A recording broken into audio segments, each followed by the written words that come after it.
Hey, girl, hey. Welcome back to my weekly podcast, Taste of Taylor. I'm Taylor. And joining me today, I'm so excited, Nico Tortorella, my angel. I'm Hello. so excited. Hi, it's been so long. It's been so long. I feel like I'm saying welcome to the podcast, like it's the first time, but we have worked together for so We've known long, each for so many other years. 10 years. We've known each other for 10 years. I think it's been 3 at least since Younger was on, and we started second season of Younger, right? You're right. And actually, I remember because I was like a baby gay when I met you because I was just started dating Taylor. It's like the first thing we talked about. Literally. And I remember you guys were at Sirius in like the fishbowl, right. the whole cast. Mm-hmm. And I was talking about it. And Debbie was like, are you interviewing us or are you like interviewing yourself? Which is classic me. And I'm doing it right now. And also classic Debbie. Classic just Debbie. call your ass out. So for those of you guys who don't know, which is crazy because I like am a story repeater, but Nico was on Younger, which is like just what a great show. Lovely show. I came along, I think after like, it was pretty early on, maybe season 2, maybe even season 3. Yeah, I think it was 2 that we started the after show. Yep. And there was an after show. It was a Facebook live after show that I hosted with you guys. Yeah. And so, we worked forever. And then our final season was in the middle of the pandemic. Yeah. So it was all remote, which was really sad because we knew it was over. Yeah. And like we couldn't physically be together. I mean, I was like doing my own hair and makeup for those shoots because literally it was the height of COVID. So yeah, Younger and COVID really had a tumultuous relationship. I mean, it messed up our whole last seseason. Right? I know. Like, we were the first show to come back in New York City. Yep. We were up in August, I think, of 2020. And there were a couple characters that didn't come back because of COVID. I forgot about that. And so they had to rewrite the whole 7th season. Yeah. Yeah. I forgot so we were about all that. Just like, can we? What were the things that changed? Can you reveal? Obviously, Diana wasn't in the 7th season. Yes. And she was a huge part of the show. I mean, huge. Miriam Shore, legend on icon. That show. People came specifically just to watch her. For the right? rhythm of it all, yeah. And we just kind of had to dodge around all of that in the 7th season. Yep. And Charles didn't come back too for the last season. Yes. Right? Because he was on NCIS, maybe? He booked another show. I remember that. I don't really know exactly how that happened. Maybe I'm misspeaking here, but he didn't come back. So it was like, it was just they had to rewrite quick. They had to do it really fast. Well, it was still a great season. It was considering a great season. Yeah. Every season was a great season. Do you miss the show? So much. I know. So much. I miss the people. That's the thing. Yeah. I just remember, so I got, in addition to doing the after show with you guys, I also did a podcast for the show. That's right. So I got to talk with like a lot of the writers. Of course, like got to know Darren Star really well too. Yeah. And the common thread in every interview at all times, not one person deviated from this statement, and it was genuine. It wasn't BS. It was like, this is the most special cast. This is the most special crew, writing, everybody involved. It was like a really big family. And that's something that's very unique in television and film, right? That's not, is that not the norm? I mean, I went from that to a couple situations that were the exact opposite. Really? And I just you wind up craving that environment, and that community. Like my entire sense of community for the most part is based off of work. And like that core unit that we had, it was love. I mean, there's no other word. Genuinely. And also just the genre that the series was asks for that type of, communion of sorts. Right. Like, it's a genre that doesn't really exist anymore for whatever reason. It really doesn't. Yeah. I know that Darren's doing it a bit with Emily in Paris. Right. But I think also just like the way the seasons air too, it's a different relationship. And also just generationally, Correct. Emily in Paris is, for the most part, is a younger generation. It's Gen Z-ish, right? And we split. We were like, there were 40 years between all of us on that show. That's so true. Which is really special. Really unique special. too. Yeah. Oh, it was amazing. Like just the time of it all. Like I remember we did season 7. The first table read was on Jan 6th. We were like reading the news as it was happening. Yeah. Right. And COVID, Trump presidency. I mean, there was just so much that happened in those years that like, it was really special to be able to go to work every day and work on something positive. Yeah. And I have not done that since. Like I have been on fucking Walking Dead and intense Apple drama. Yes. And like all of these things since. I'm like, please just give me a rom-com. Like I just want to go work in a happy set, please. It's not happening anytime soon, I don't think. Well, your newest film, Yes. The Mattachine Family. Yes, that is different. Yeah. I'm going to start crying. So I watched it for the first time yesterday. Thank you. And you guys, this is what a wonderful, beautiful film. It is so incredible. I was on the plane. I was flying back from Father's Day. Bold. Sobbing. And we were like grounded on the tarmac, like taking off and then landing. And I didn't give a shit because I was so just like involved and engulfed in this film. It is so beautiful. If you haven't seen it, you guys have to go see it. What was it like shooting this film? Because I can't even, I mean, it's a story of fatherhood, right? More than anything. And, yeah, it is. Bethany and I were working on getting pregnant for a year and a half before I even read that script. So we are deep in the process. In it. Yes. Wow. And at home, I've said this before, but at home, like I was very much so the rock of what we were experiencing. Like Bethany was able to experience the emotional upheaval in a way that like made perfect sense. And in response, like I was the one that was just holding hope and was positive about the whole thing. Like I never really let myself cry when we were experiencing it. And then I get the script and I read the story and I'm like, holy shit, there's just so much of what I'm going through on these pages. And it happened quick. Like I got cast in it. I was shooting a couple months later. Wow. And, not to give the whole story away, but it's about this guy, Thomas, who loses a foster child at the beginning of the movie and is grappling with this decision on whether or not he wants to continue to be a father in his life and what that means. And ultimately he makes the decision that he can't live without fatherhood. It really struck a chord. So Tay and I are on an IVF journey right now. You are? Yeah. Congrats. Thank you. We have 2 embryos. Oh, amazing. A boy and a girl. Yes. I know. But I have to say, I'm like, gonna cry. I know I'm going to cry. Oh, Nico, I love you so much. It's so intense, guys. Yeah. It's so intense. Yeah. Oh, well, so this is like, I am so happy that we're doing this today. No, I'm going to cry. Stop I'm sorry. Because I told her last night. So I've been having like a really hard time. Yeah. No, like wanting to be a parent, like really struggling. Like, had I watched this movie 4 days before, I would be like, fuck this movie. Yeah. Like No, literally. I get it. Because, and it's so funny. And when I was explaining what the movie was, I missed the biggest part, which is it's about fatherhood, it's about being a parent. But I'm not surprised that of course, is in the back of my mind because I've really been like, I'm going to be 42, my next birthday. So I'm 41. And like that, it's time. I always was brought up like, oh, of course you'll get married and you'll be a parent and that's just what you do and you'll be a mom. And I actually kind of thought I'd be a stay-at-home mom, like working, like these things. Is that what your mom did? Yes. Yeah. And what a job that is. It's the most beautiful and important job ever. My mom is the best mom on planet Earth. She works with my dad now, but like I just really had this traditional sense of what my life was going to look like. And then just everything happened. I got a divorce. I fell in love with Taylor. Yeah. And so I started to go, wait, I don't have to live my life by the roadmap that my parents put out for me because I'm a totally different person. But then I think along that way, it was like, well, kids isn't going to be a part of that for me. Right. But Tay's very, very, she's in love with the idea of being a parent and something just fucking clicked. Yeah. Yeah. Do you always, it's scary. It's did terrifying. You always know that you wanted to be a parent? From day one.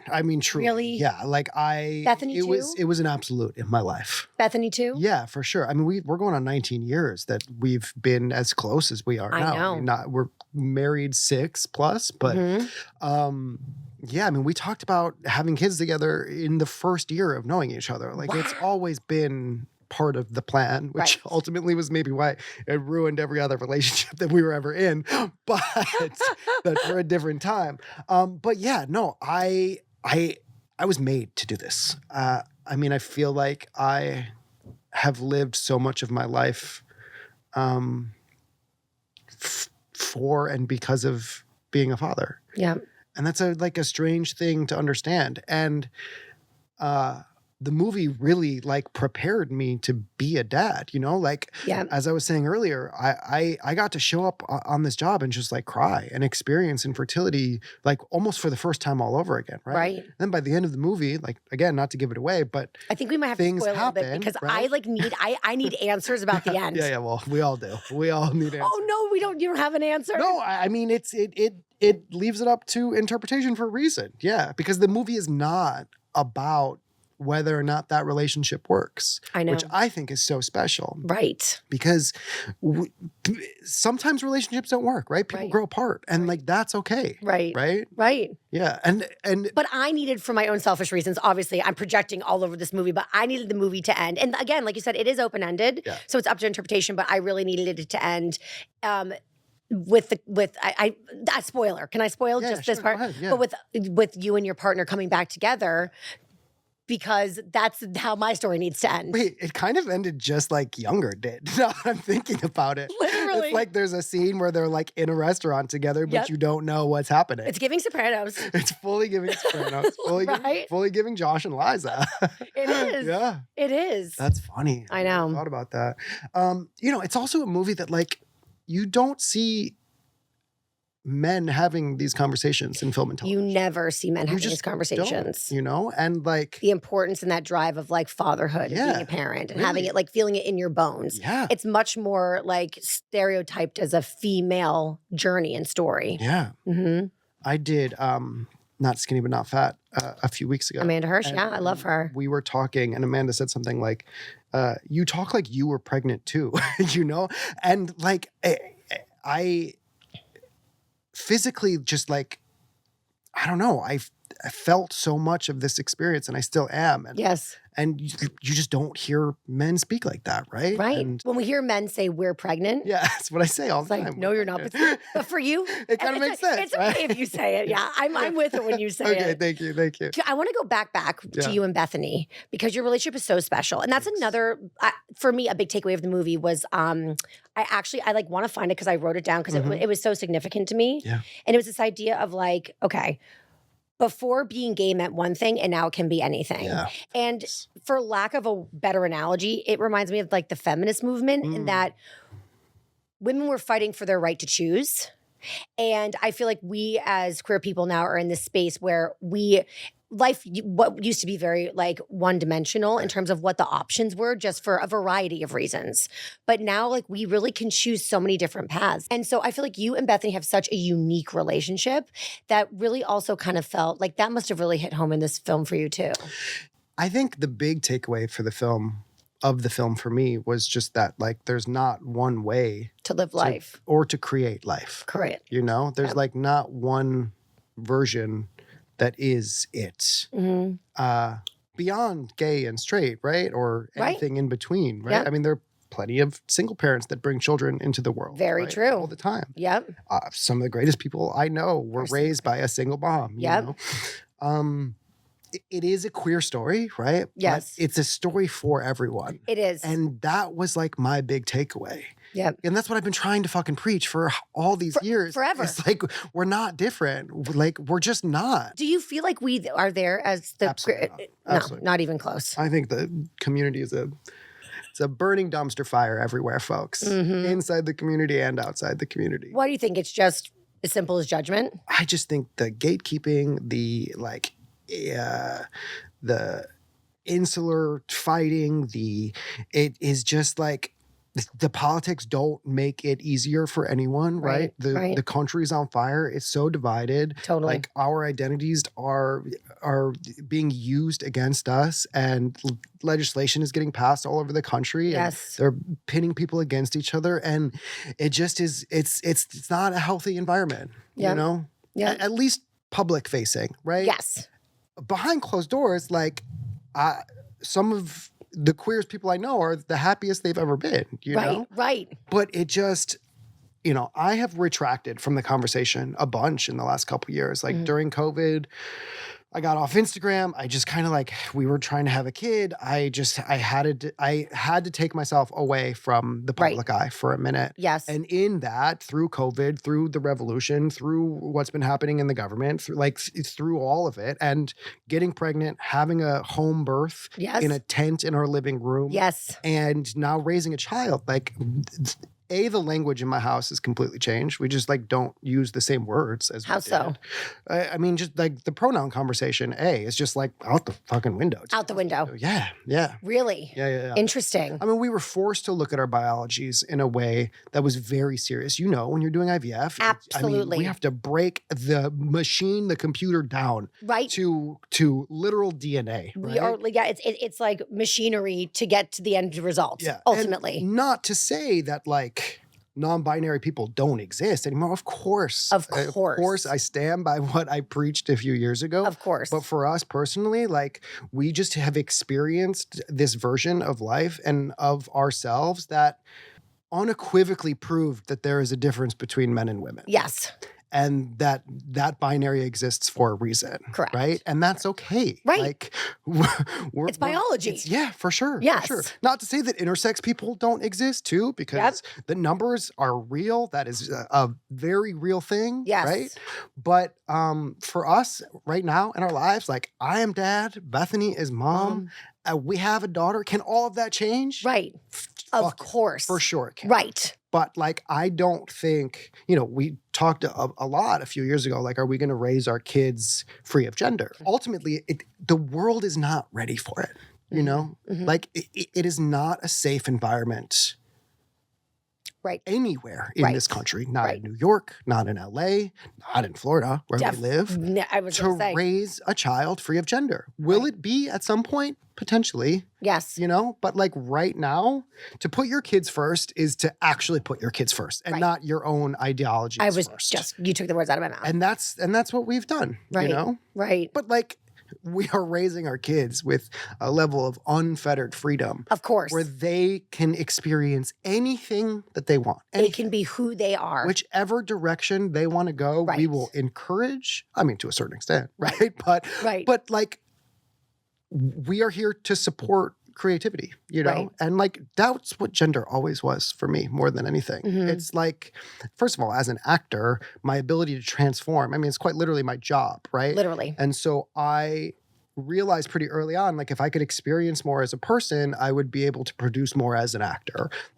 Playing make-believe was always who I was, right? So it was just an extension of my work as an artist. Yes. But yeah, I mean, whatever they want to do, we're here to support it. And who knows what gender is really going to look like in the next 10 years. Correct. I mean, once AI really is integrated, I mean, we're like the transhuman, it already exists. It already exists. We are already cyborgs. If you look at the way we're connected to our phones, this fucking podcast took a turn real quick. I love it. I'm so here for this journey. But we really are. Like, it's true. And when that's fully integrated, like, come on, y'all. Come on. We're going to look back at this conversation as men versus women and think it's so remedial and silly.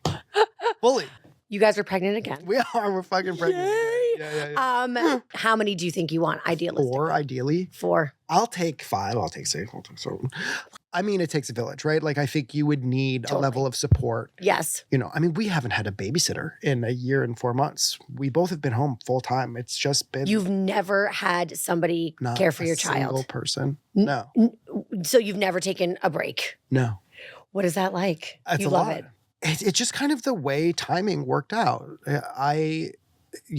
Actors went on strike. I haven't been on set since we were pregnant. Right. And so I've been able to be home full time, which is not the norm. Right.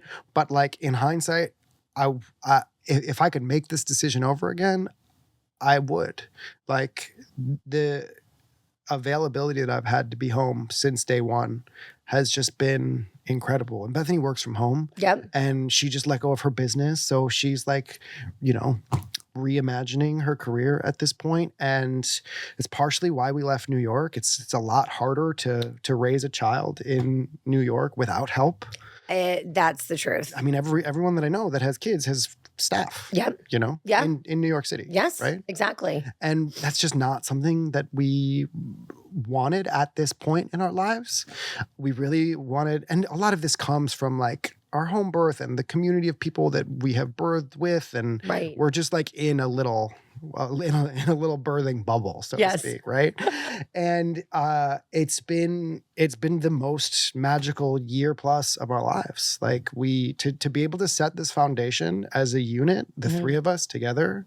We also took the first 40 days. Have you heard about the 40 days postpartum at all? No. Do some recon on the first 40 no, explain days. it, please. Yeah. You tell me. Internationally, there's a lot of traditions that you pretty much don't leave the house for 40 days, and it's parents and baby, and you really like set this rock foundation of y'all as a unit. First 40 days. Because the healing afterwards is very intense. I can't even imagine. I would say postpartum doula is like a must. Mm-hmm. We fired ours after 4 days, to be honest with you. We're like, we got this. We're good. Because I was home full time. Right. I mean, after our home birth, I was like, I'm gonna become a doula. Like, what would that require actually? Because my sister-in-law, who I'm obsessed with, and she married me in Tay. Yeah. She is like, okay, so I also need to be in the birthing room, which means I have to become a doula. So I'm going to become a doula. There's training. Yeah, you go through training just like any other profession. It's a little bit different as a doula. But the space and time that is birthing, it's another realm. I can't even explain it. You're just tapped into this life force energy, and the universe kind of cracks open. How long was Bethany's labor? 9-10 hours. There was no early labor. Mm-hmm. Her water broke, and she basically like went right into active labor. We were at home. She was like cooking up mushrooms. No way. And just kind of like on the floor. And it was undeniable. It's like your water broke. I mean, it was like a squirt. It wasn't like crazy. Squirt. But it was like, this is something. It's happening. And she was like having contractions the night before. She didn't tell me about it. Well, as she was sleeping, she was like, this has got to be something. And so it was time. We knew that the baby was close, right? And we called our midwives, and they were at the house within an hour. Because there was no active labor. Like the second, early labor, the second her water broke, she was having intense contractions.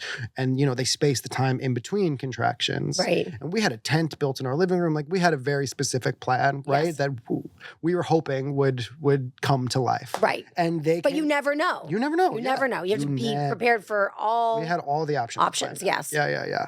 And we had a team of 4 women that came to the house, 2 midwives, a doula, and a birth photographer. Wow. And it was just the next 9 hours were super intense. I was never more, besides to pee, more than a foot away from Bethany. Wow. I was basically attached to her the whole time. Wow. What is it like to see your partner go through that? Because that's another thing too. Again, I always just envisioned that I would be pregnant and, going into labor. That's not going to be my journey. I'm scared to be in this role. I mean, you guys are so close, and you have been for so long. Yes. Like you'll feel like you are part of it. Did it feel like you were like, could you like feel her pain? For sure. Oh. For sure. Yeah. Did you feel hopeless, or was it more connected than that? The way that labor pain just is timed, like it's crazy. You have 90 seconds of these intense contractions that are so obviously the most painful thing that anyone has ever experienced. And then it goes away and you have a break. You don't feel anything. And that just continues to happen, and it speeds up until the baby is there. Right. So and so that's when you're about to have the baby, it gets close. And then you have to start to push. I mean, depending on where you are, if you're in a hospital, it's a different thing, right? But that's how it works. So you get it. There's like, it's cyclical. It's like the seasons, so to speak. Right. There's this like rotation that is just so beautiful. The magic that is in the space between contractions. I'm talking like a doula right now, like full fledged. What are you doing during it? Like, are you crying? Are you putting, cold compresses on her neck? I basically had my hands on Bethany's hips the entire time. Damn. That's like to compress hips is the one way to make contractions less painful. Really? Yeah, I don't know. So I'm basically squeezing her hips the whole time. You're right there the whole time. And in the last hour, Bethany had decided it was time to start pushing. Right. She wasn't necessarily dilated enough, and they wanted to give her an IV, and Bethany was very much so against the IV. She was like, I fucking got this. Trust me. You need to trust me in this. And ultimately, last minute, I was like, babe, if you don't want the IV, it's time. Like, we got to start pushing. We either need to have this baby or you're going to get the IV. And that, like, for some reason, that is Motivated what it. she was like, all right, let's go. And I was down below her. She was on all fours. Okay. She was on all fours. In the tent. Yes. In the tent. Why the tent? It was just our ceremony space. Okay. It's where we went to for a month and a half pre-birth to pray as a family. Oh. And just to like talk to her, you know? It's just like safe space. Yeah, it was our safe space. We didn't know if we were going to birth in there. Right. I mean, that's why we set it up. Right. Our midwives came in, they laughed. They were like, yeah, that's funny. We're never going to birth in there. But at one point, Bethany hit the floor and started crawling to the tent. And I was like, it's time to have a baby. Oh my. And within an hour of us in the tent, Kilmer was born. Yeah. No kidding. So she was on all fours, right? And I'm below. I'm ready to catch.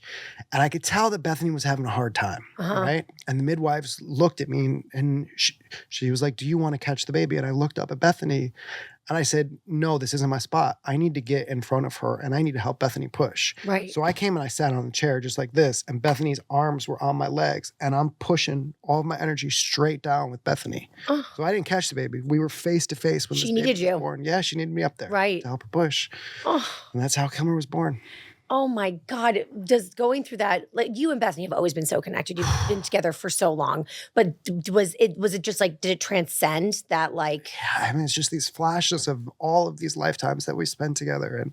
And then there's a third person in the room that is half Bethany, half me. Yeah. And it just, we stayed in the tent for 2 hours after she was born. We were playing a bunch of the music that I wrote that was like for our family at that time. And our midwives went and cooked us dinner and then they like brought us upstairs and tucked the three of us into bed. And like that was our night. Oh my God. So special. Did you ever have any fear at all though? Okay, please tell me fears because I need to. Well, infertility is like the ultimate fucking punch in the gut. Right. I mean, we were convinced, and we've been having sex for 19 years. Literally. Right? Yep. And we were convinced the second we were going to make the decision to have a family, it was going to happen. Right. And that just wasn't the case. And it took us 2 years. Can I ask, don't have to answer this question, but I'm just curious. Like early on in your relationship, we're using like forms of, contraception. Never. Okay. Oh, wow. So in your mind, you were just like, oh, when we are going to have a family, it's just going to click into place. Yeah. We just pulled out forever. That was our pull-out method. Plan. Yeah. When we were dating other people, it was more safe. Let's just say that. I know what you're saying. Yes. But no. Bethany was never on birth control. Right. We just, Bethany was 36 when we started.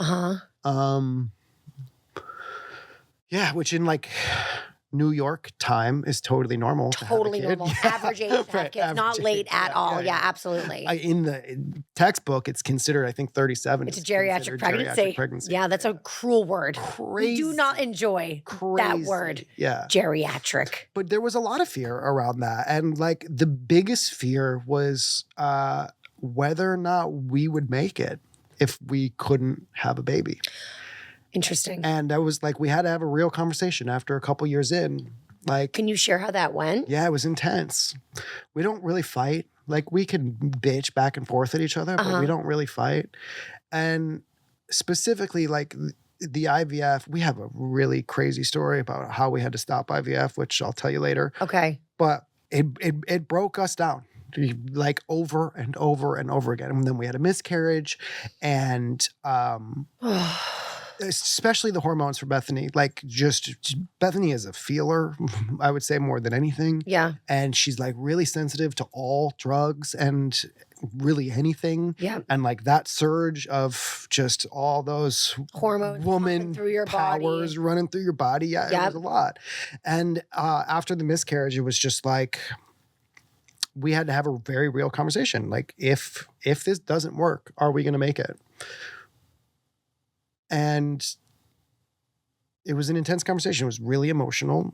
Ultimately, it was like the healthiest thing that we could do. I think both of our therapists were like, you guys need to have the worst case scenario conversation so you can Catastrophize. That's kind of my move always, is to go catastrophize it and then work backwards. Because usually it's not going to get to the place of catastrophe. I don't do that in my life, ever. Ever. I am the fucking biggest dreamer. Every audition I get, I'm getting it. I imagine the world of me on this job. I think that's actually, I think that's beneficial, and that's probably why you're so successful. I celebrate. Truthfully. Yeah. You're manifesting it. Yeah, and I'm always living in some form of celebration. Yep. If you don't get the job, it's going to suck if you celebrated or if you didn't anyway. Correct. So why are we punishing ourselves and feeling the negative thing? So just celebrate. Yeah, I'm also trying very hard to like move into a much more positive space. I'm a catastrophizer. I'm a worrier. Yeah. I'm a spiraler, and I'm torturing myself. I was just talking about this in therapy, and I'm like, I cannot keep this up. Like, I'm just too tired to fucking do it anymore. Yeah. Well, it's interesting that you guys went through that, because in the movie, did the people who screen wrote, were they in your brain? I mean, we were definitely on the same page. They were the husbands that wrote and directed the film, Andy and Danny Valentine. They were going through their own fertility journey as they wrote this project. I was obviously going through mine. We had our first meeting, and I was like, listen, I need to play this role. This is my life. And I would show up to work, and all of my emotions in that film, there's nothing that I had to like try and do. Like, I would show up for the fucking like a read through blocking, and I was a mess. Like, I couldn't even hold it together. And they were like, stop, Nico, stop. Like, the cameras aren't rolling yet. Guys, I'm just here. I'm just like living this story so just in my heart right now. And, but it was a marathon of a job. I mean, we shot that whole movie in 23 days. No, you didn't. And I'm in every frame. So every I'm like single. Going from funny shit with Carl and Emily to like crying and screaming, and then to jerking off and like. Yeah. What was the hardest scene for you to film? Jerking off. Jerking off. That was fun to watch in the plane, actually. But I had been in that room, like 6 months prior, I was doing that same thing. Right. Yeah. Right, because you guys were having different fertility. Circumstances. Right. Yeah. So you went through the whole IVF of it all. Yeah. Man. Yeah. Art imitating life on that job. I mean, it was, that's happened a few times in my career, but this one in particular, I mean, what a blessing. What a fucking blessing. You think it was very cathartic? It helped you work through everything? The most. I couldn't think of a more important job that I could have had at that time. Yeah. It's unbelievable. And then I go beforehand I did The Walking Dead in the middle of COVID. It's too scary. I did one season. COVID happened, and then I had to go back and do a second season post-COVID. That also, like, what the fuck? That feels like life imitating art. Truly. Scary. It's happened a few times in my career. I'm like, all right, God, like, come on, let's relax here.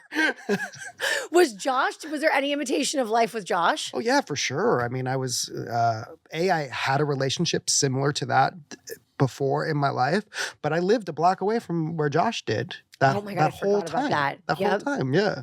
I mean, we got covered in tattoos while I was shooting that show. Yep. Molly and Hillary and I all got really close. Yep. Like, there was a lot of Josh. Yeah, a lot of Josh. And I think that show was just, for me, the emotional response and like safe space from what was happening in the world. Right. And it also gave me permission to run my fucking mouth and talk about whatever I wanted, you know?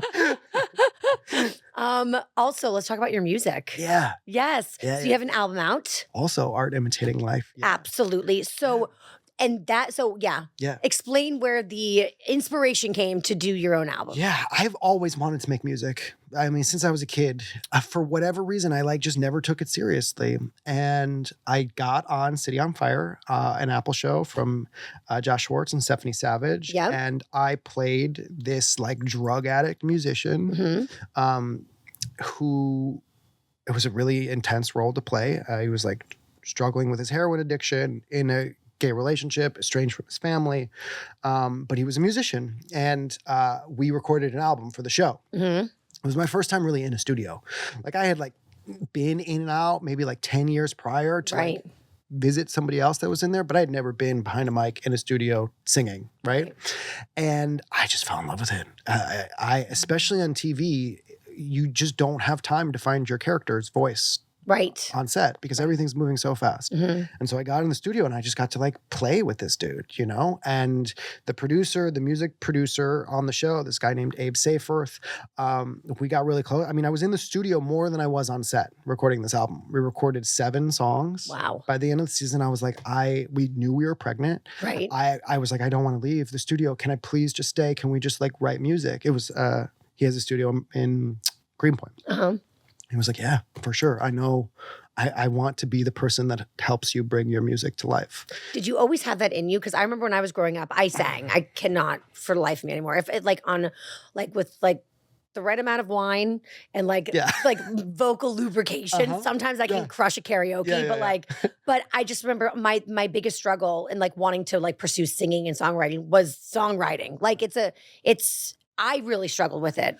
Yeah, I mean, it's an art form, right? Like I've written poetry books. I've always written. I wrote a couple songs in high school about some girl. Like it was there. Oh my God, do you remember the lyrics? Yeah, for sure. I wrote a song about an ex-boyfriend of mine. Do you? So embarrassing. Do you remember the lyrics? Yes. Have you heard the song, Day? Oh yeah. It's so Do you break it out on the acoustic guitar when you have the epitome of cringe? No, and I can barely even play the guitar, so it's such that's a joke. the best part. I'll give you this, okay? I'll just give you a little bit. I never knew that love existed. Thought it was a fairy tale. Yeah. You showed me through your ways. Take a deep breath, then exhale. Then Doesn't even exhale. make sense. It's so embarrassing. It's so good. It's my own ick to myself. I know a producer if you want to bring it into the studio. Really make it come to life. Honestly, like now I kind of want to sing it. It's so bad. So I was like, we are done with that. That should be the outro to the episode. And then after I got my job at Sirius and I was like on the radio, my parents were like, okay, so here's the deal. We always supported your dreams of like whatever singing and acting. And they were like, but we knew you were born to entertain and like, you know, and to have like some sort of like platform. But you have such an epic voice. Thank you. I was just talking about this with one of my friends last week. Thank you. Really? Yeah, your voice is just so specific and so strong. Thank you. And has such a point of view and is just like so you can feel you in your voice. That is not always the case with people that have a microphone, you know? Thank but you. I could imagine you singing. Well, but they were like, this is what you were meant to do. Like this was your calling. And you just kind of were ping-ponging around and like the art's trying to figure it out. Right, but you have song inside of you. Yeah. I mean, song is poetry to motion. True. Right? And to dance. Yeah. And I think for so long, I had been trying to find the right device to instill whatever messaging that I had to make it more digestible. And I fucked around with a lot of stuff. I still do. It's the high school girlfriend song. What was that? I mean, I showed you mine. I wrote you a letter in the 2nd grade. You let my love fall and it's fading away. You said you didn't care. I even wrote there was love in the air. That's cute. I like that. It's a banger. I'm not gonna lie. It's so good. Wait, can you record it for your next album? I might. Now I might have to. Yeah. I have always played with different mediums, right? I paint, like I do all sorts of stuff. And when I found music again through this character, I mean, it truly was like I discovered song for the first time again in my life. Like I unlocked some secret. Right. Because music is the one thing that like, it doesn't matter what the lyrics are, people can feel it. They can. And we can all come together and experience a song. And it can hit different parts of who we are, given whatever our story is, right? Mm-hmm. And I know I'm becoming a dad. I just start writing all this music about becoming a parent and my pregnant wife and this future child. And I start having dreams where I'm talking to my kid and I'm dreaming full songs. I'm waking up in the morning, melody, lyrics, full songs, writing them down. And they just kind of pouring out of you. Pouring out. Yeah. And it took me a second to really find like my style and my voice and the type of music that I wanted to make. Like I was pretty convinced I was going to make some like freak folk music from the top, but like that's not what it was or not what it ended being at all. Like what would you categorize as? I made pop music. I love it. Yeah. Grapefruit is such a good song. It's a pop song. I love. Yeah. It's a pop song about vagina. Yeah, I got that. You got that. I got that. Yeah. I can read between the lines. Yeah. And it wasn't for the world when I wrote it. Like I was just kind of making songs for us. We were planning a home birth. I wanted to make a soundtrack for us. Yep. And something happened where I just like, I wanted to put out in the world, and I did. And it's doing really cool things. Like, I've gotten the best press I think I've ever gotten in my life in the Amazing. last few months about this music. People are listening to it all over the world. It's like, so good. I'm playing my first show. I haven't said this anywhere yet, but I'm playing my first show July 6th in LA at the Mint. Shut It's up. not even public information yet, but it's not a full show. I'm like special guesting with this girl named Sophie Gray, who we have the same manager. Oh We're my kind of God. like doing this thing, and I'm planning a full-fledged tour. Like, I'm taking it very seriously. I just want to play. So excited. Yeah, me too. Me too. Do you get scared at all? Yes. Do you get nervous? I don't historically. Right. The idea of singing my own music live in front of people, there's something really safe about a studio where I can. It's like being in a womb. It's being in a womb. Yeah, Yep. it's the wizard behind the curtain. right? Totally. But I was testing for that show, Big Time Rush. You know that Nickelodeon boy band? Yes. Big Time Rush. I tested for that show. I'm 19 years old. I'm going into the studio. At one point, like, if I was cast, nobody else was. I go into the studio. There's producers like Nico can't sing, and it just fucking wrecked me. Like, I've been so self-conscious of my voice ever since. So I'm like refinding it. Right. Like, after that, if I had an audition for Broadway or like Grease Live, like I don't get nervous about auditions, but something about singing live that it just like your voice changes so much when you're nervous. Yep. Right. It gets taken away. Yep. Yeah. Sometimes it works depending on the song, right? But right. like, no, I've been taking a bunch of voice lessons as of late and working with different artists and producers, and like, I'm getting that confidence back and I'm ready. And also my voice has just changed so much over the years too. Yep. It's a muscle, like Absolutely. you use it, it changes, it gets stronger. Yeah. I'm really excited. I'm really excited. so excited. And like nervous, but I think that's okay. And then you wrote a book. I've written a few, yeah. Yes. The children's book. The children's book, yes. Yeah. So Life Imitating Art. When did that come out? April. April. Yeah, they came out in the same week, and I didn't plan that at all. I kind of like forgot the kids' book was coming out that week, and I was planning, because kids' books take a long time. Right. Long time. It's been 2 years since I've written the book. I wrote it. No, I guess more than that. I wrote it during COVID, so 4. The creative juices that flow out of you. I mean, it's crazy. Seriously. Thanks. Makes me feel really lazy. No, stop. Stop. I have a lot of time in between jobs. I mean, I will just watch The Housewives. yeah. Do you watch Bravo? Wait, no, I don't. See, I think that is also a key to your success. I think not like constantly inundating yourself with negative imagery. I think it's a good thing. Yeah, the Bravo thing. I mean, God bless y'all, but it's not. I love it, but it is poison. I mean, I watch RuPaul's Drag Race, which is equally poison, but a different. I think it's a different type. No, it's good. Yeah. I think it's better than Housewives. We'll say it like I mean, that. they're really not that different. Let's be honest. I guess it's a little bit toxic, if you will. Yes, very toxic. It's just like it's Housewives, but like with more creativity. With crack, cocaine. Literally. Oh my God. But the kids' book. Hold on, let me just say one thing about the kids' book. Please. So, Olivette is you. Yep. We were trying to get pregnant. I'm having conversations with the spirit of my child. I decide I just need to like pen to paper, get some of my ideas out, talk to this person.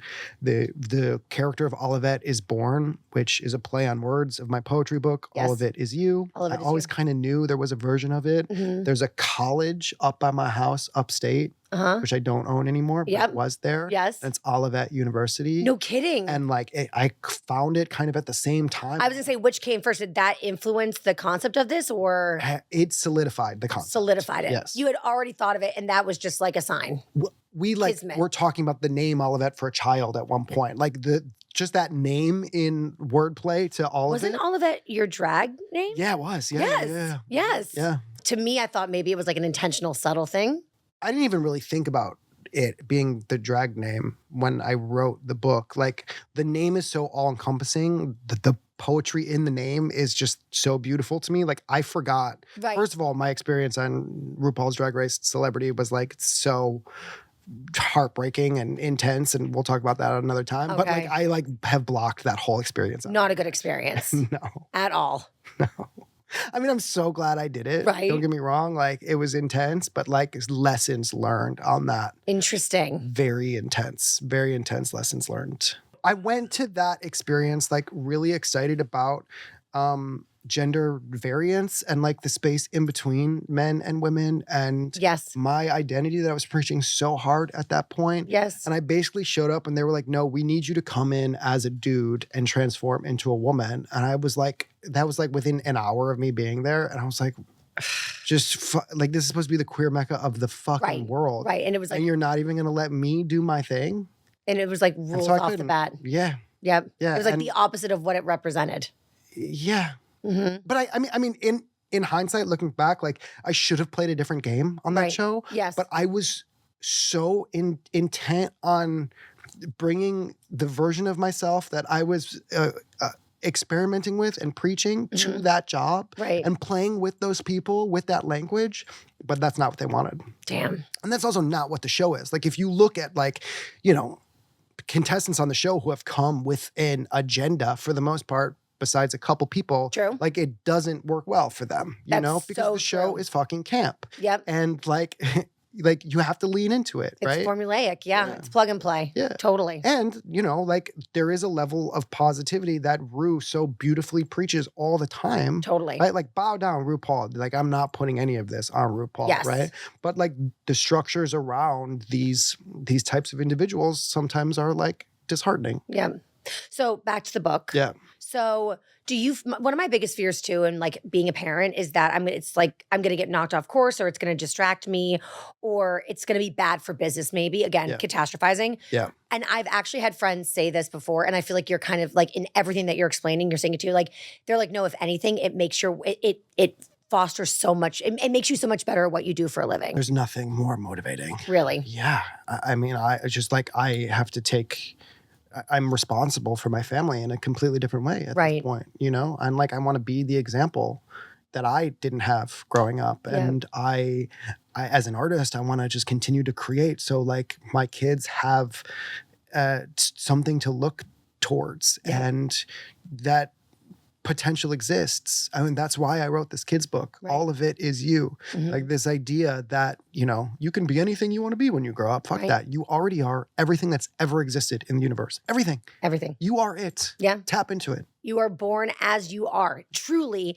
in your person. I think that that's something that I really want to bring to being a parent is like try to foster what has just been birthed because I think that a lot of times, at least with my parents, and I love my parents, they did such a great job. They did the best that they could, you know what I mean? No, but like, I think where their mistake was they were trying to make me into like a little carbon copy of them. Right. And now having had 3 children and we're all so different. My mom and dad are like, you guys were all born exactly as you are. Yeah. Like, yes, there's some there's some nurturing to it, but it's like ultimately nature. So much nature. My mom's like, I really thought that I could parent you to be a certain way, and now that I'm looking at all 3 of you, so different, but all so wonderful. Right. Like I am proven so wrong. Yeah, you know what I mean? We only are able to teach what we know. You know, it's true.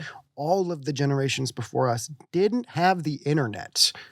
They did not have the internet. You know, I really am so quick to forget about that. They had a library. That's it. And library. Most of our parents never went to the library. Come on now. I mean, I didn't come from an academic family. I don't know about you, but I grew up in a bar in a fucking Italian deli. Like, understanding of the world was so limited. It was, you only knew what you knew, literally. That's it. And you didn't want to know anything else. Right. You were afraid. Right. You know? And there are plenty of people that still live that way, especially that generation. Mm-hmm. Of course, people were homophobic and transphobic and fucking racist. Of course, they didn't have access to the world. This is the first time in history that we are able to see what is going on the other side. Aren't we so lucky to get to be parents at this day and age? Yeah, and think about what the next version of that is. I mean, what AI is doing right now, like, fuck. I know. Yeah. I'm scared to shit of AI. But it is of us. We created it. Yes. It is because of us that it exists. You're right. It is human. You're right.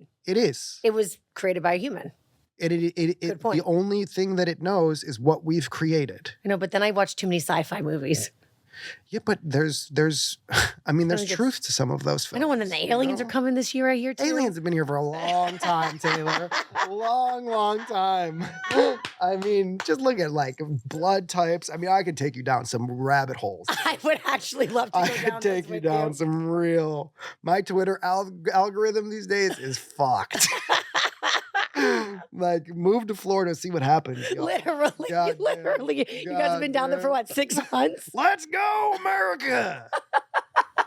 I just love you. I love how you live. I love how you are. You're just like, you are so authentically you. It's so refreshing. And sadly, it's not enough people are. This need to stay curious and explore has always existed. And I'm like still just getting started. I feel like I will always feel like a kid. Always. I'm like a kid raising kids right now. I think that's the best way to raise kids, is to be a kid with them. Yeah. Oh, Nico, I love you so much. I love you too. I'm so happy I got to see you. Me too. And this movie, you guys, I am telling you, it is so beautiful. And you're right. It's about so many things and it's for everyone. It really is. It's a very special film. And I think maybe I was reading into it. I think you can find yourself in this film no matter what. Anywhere. Yep. Yeah.